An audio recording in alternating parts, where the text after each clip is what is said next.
who has Michael Cohen's back today? Here's why I asked this question. Of course, in 06, when you start working with them. My wife and children. Okay, but, in 06, you're working with them. From business side, Trump has your back. Then there's a falling out. You flip, FBI, time, prison. Actually, then, I hate that word. Let me just finish this, and you say whatever you want. So then you go to the left, whatever word you want to call it. You're the darling of the left. Jimmy Kimmel has you on, MSNBC, CNN, everybody has you on. Then you go to Meidas Touch. And by the way, Meidas Touch, their entire, they even talk about this. Their vision why they started Meidas Touch in March of 2020 was to prevent the president from getting reelected. That was their entire MO, to get reelected. You have a show with them. I even think you have a show with one of the founders. If I'm not mistaken, his name is Ben. If I'm not mistaken, is that his name, Ben? Yeah. Right. So you have a show with them, and then you come out and you say the following comments. And you said you were compelled and coerced to only provide information and testimony that would satisfy the government's desire to build the case against and secure a judgment and convictions against Trump. You say this in your Substack. Not a crazy thing. This is your opinion against Letitia James and Alvin Bragg. Then we get news that Meidas Touch drops you. This is 10 or 12 days ago. Drops, fired, cutting away, whatever word they want to use. They fired the podcast and they move on. If you were at any other place, you're not getting fired. So your position today, who has Michael Cohen's back? I want to hear your thoughts. My wife, my daughter, my son. Okay. And those people who are more centrist. I have no issue with Ben or his brothers, Brett or Jordy. We're still friends. We still speak. We're just not doing business together. And I understand the reason why they did what they did. They have a very left-leaning constituency. And so they started getting 10,000, 20,000 people telling them, if Michael Cohen remains on the network, we're unsubscribing. Just for that comment? Yes, sir. Just for that comment. Now, these people didn't just make that threat. They actually did it. And it was a significant amount of money. And they have, as you do, a large payroll. And so I said, I understand. I understand. And I have to be me, and you have to be you. But we're still friends. And we still will remain friends even after this. But I have friends who are on the far, far left, and I have friends who are on the far, far right. And everyone is entitled to their opinion.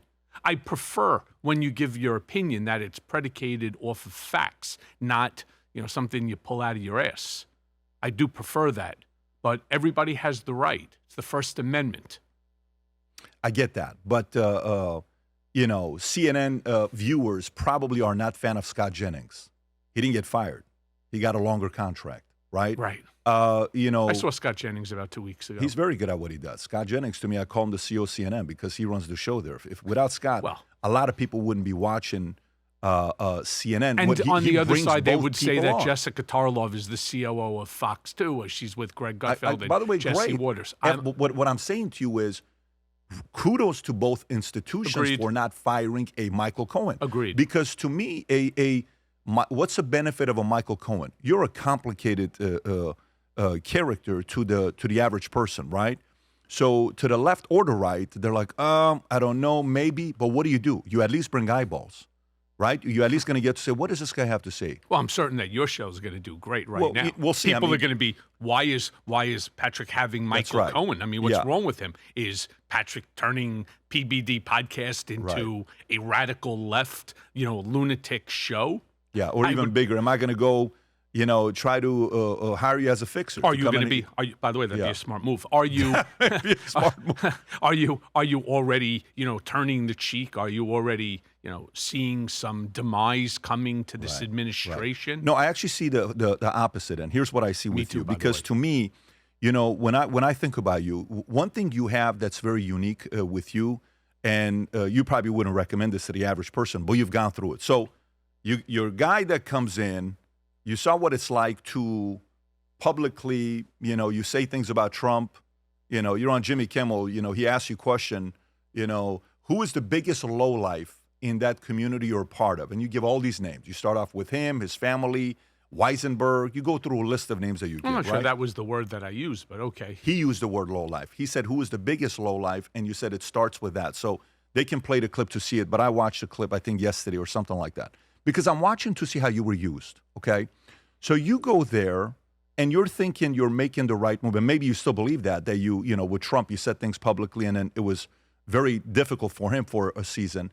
And then the left comes in, and then you've been canceled now by both sides. So for you going through this position, do you sit there and say, maybe I shouldn't have done this. Maybe I should have stayed, with Trump. Maybe I should have stayed that position. Has that thought at all crossed your mind? So it's interesting you bring that up. While I was in Otisville, there was a guy, I won't mention his name because I'm sure he listens to your podcast. He knows exactly who he is. Hey, Sasha. And he turned around and he said to me, why don't you just shut up? He goes, chances are, the second you get out, or even before. How long was this? Well, that was within the first year that I was there. Yep. He goes, Trump will pardon you, and he'll probably bring you back in for all you know. You'll end up with a big contract with Fox. First of all, he goes, you're funny. You're also incredibly, knowledgeable. So he goes, you'll probably end up with like some sort of a Fox contract. And I said, no, nothing that I've said is untrue. I said, I will speak the fact, whether it's in favor of Trump or not. Now, I didn't take that advice. From a financial standpoint, probably should I have? Yes. Did I? No. Have I been canceled by both sides? Yes. Would you do anything differently? Specifically because to me, okay, well, let me ask a question. So let me give you the better way to sort of frame this question. What ended up pushing me into the hands of prosecutors was never my desire. It was never my goal. I never wanted the FBI to raid my home, my hotel that I was staying at, or my law office. I never wanted it. Why did it happen? Well, the Russia hoax, and I've always maintained that the Steele dossier was bullshit. I never went to Prague. I've never been to Prague. They claimed I had $10 million in cash in Prague to pay off Russian compromise, and so none of it is true. All 13 allegations raised against me were a lie. I went and I saw the president in the Oval Office the very first time I received a request to appear before SIPSI, the Senate Permanent Select Committee on Intelligence. And I said, no. I spoke to an attorney by the name of Jay Sekulow, who I received through Sean Hannity. And he said, it's like an invitation to a wedding or a bar mitzvah or something like that. You don't have to go. I said, fine. I typed out a response, thank you, but no thank you. They then hit me with a subpoena. And I said to the president, eye to eye, same distance I'm sitting from you, the only difference wasn't a Formica desk, it was the Lincoln desk, the Resolute desk.